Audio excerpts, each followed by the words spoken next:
த ஓஜியை கூப்பிட வேண்டிய ஒரு நேரம் வந்தாச்சு. எஸ், பார்க்கறதுக்கு தான் இவர் கொஞ்சம் கரடு முரடு, பட் அவரோட பழகுனா அவர் வேற மாதிரி ஸ்வீட்டான ஒரு டூடு. அவரை பற்றி தான் பேசுகிறேன்னு தெரியுதா தெரில, ஆனாலும் நான் வந்து கொஞ்சம் கவிதையாக எழுதியிருக்கேன், அது எல்லாமே நான் சொல்லணும்னு ஆசைப்பட்றேன்.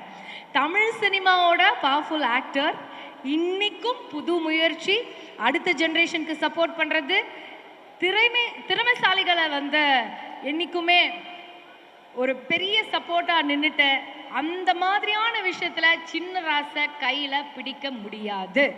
எஸ், சூரிய வம்சத்துல இருந்து இந்த ஜென்சி வம்சம் வரைக்கும் எல்லார் மனசையும் ஆள்ற நம்ம நாட்டாம லேடிஸ் அண்ட் ஜென்டில்மேன், நம்ம டூடுங்களுக்கெல்லாம் dude, the OG dude, make some noise for Sarathkumar அவர்கள். எல்லாருக்கும் வணக்கம். மறுபடியும் சாங்கை போட்டு நிறுத்திடாதீங்க ஃப்ளோவை.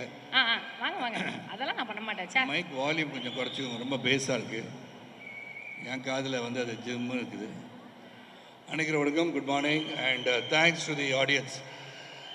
இந்த சாய் கல்லூரி மாணவ மாணவிகளுக்கு என்னுடைய அன்பு கலந்த பசி நேர வாழ்த்துக்களை வணக்கத்தையும் தெரிவித்துக் கொள்கின்றேன். எங்கேருந்து ஆரம்பிக்கன்னு தெரில, கதையை சொல்லாதீங்கன்னு கீர்த்தி சொல்லி அனுப்பிச்சாரு. அதில் கதையெல்லாம் நான் சொல்ல வேண்டாம், நீங்கள் பார்த்துட்டீங்க, ட்ரெய்லர் பார்த்துருப்பீங்க. இந்த கதையை வந்து எனக்கு கீர்த்தி வந்து முதல்ல ஃபோனில் சொன்னார்.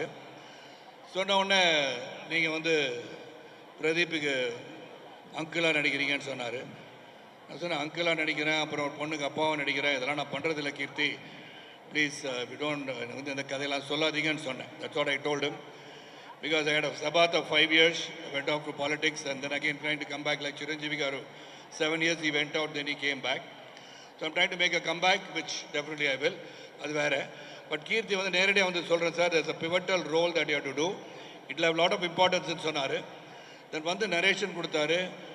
அண்ட் ஒரு 2 hours continuously he kept me spellboundன்னு சொல்லலாம்.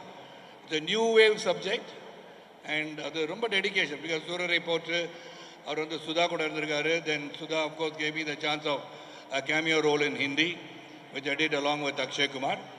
சர்ஃபிரான்ற படம் பண்ணேன். அப்போ கீர்த்தி வந்து கதை சொல்லும் போது there's something in it, a magic in it, which I really like. And ஒரு புதிய சரத்குமாரை காண்பிப்பதற்கான முயற்சி எனக்கு தெரிஞ்சிச்சு. That's all I can say about the movie. ஏன்னா there's a grey shade, there's a dark shade, there's a entertainment side of Sarathkumar. ஒரு புதிய ஒரு சரத்குமாரை காண்பித்திருக்காருன்னு சொன்னால் அது மிக ஆகாதுன்னு சொல்லுவேன். So thank you Keerthi for giving me really a film where I had to put a lot of effort to work and enact the scenes that you gave me. அது முத வந்து போனோம் சார், இதை மட்டும் சொல்லி ஷார்ட்டாக முடிச்சிக்கலாம் பிரியாக்கா. நீங்கள் என் கூட டான்ஸ் ஆடுறதா யாரோ சொன்னாங்க, இந்த சாங்குன்னு தெரியல, அது அப்புறம் வச்சுக்கலாம், ஏன்னா அப்புறம் போயிடுவாங்க எல்லாரும். பண்ணலாம் சார். அப்போ கீர்த்தி வந்து very first day Niket was there. I should thank Niket and all the entire team I had to thank because they've been so cooperative. 35 வயசு பையன் புதுசாக வந்து இண்டஸ்ட்ரிக்கு வந்தோடனே எப்படி பத்திரமா பாதுகாப்பான அந்த மாதிரி இது 30 வயசு பையனை நல்லபடியாக பார்த்துக்கிட்டீங்க. இந்த படம் மாபெரும் வெற்றியடைவதற்கு உங்களுடைய ஆதரவு தேவை, பத்திரிகையாளரின் ஆதரவு தேவை, ஊடகத்தின் வாழ்க்கை தேவை. எல்லாருக்கும் நன்றி பிரியங்கா, ரொம்ப ரொம்ப நன்றி. ரொம்ப நல்லா க்யூட்டாக எல்லாருக்கும் முத்தம் கொடுக்குறீங்க, கட்டி பிடிக்கிறீங்க. அதனால சார் வந்து கட்டி பிடிக்க நான் கேட்கல, வேண்டாம் தப்பாக போயிடும், இருந்தாலும் அவருக்கு வந்து ஓடி வரீங்க, வேண்டாம் பிரியங்கா ப்ளீஸ் ப்ளீஸ்.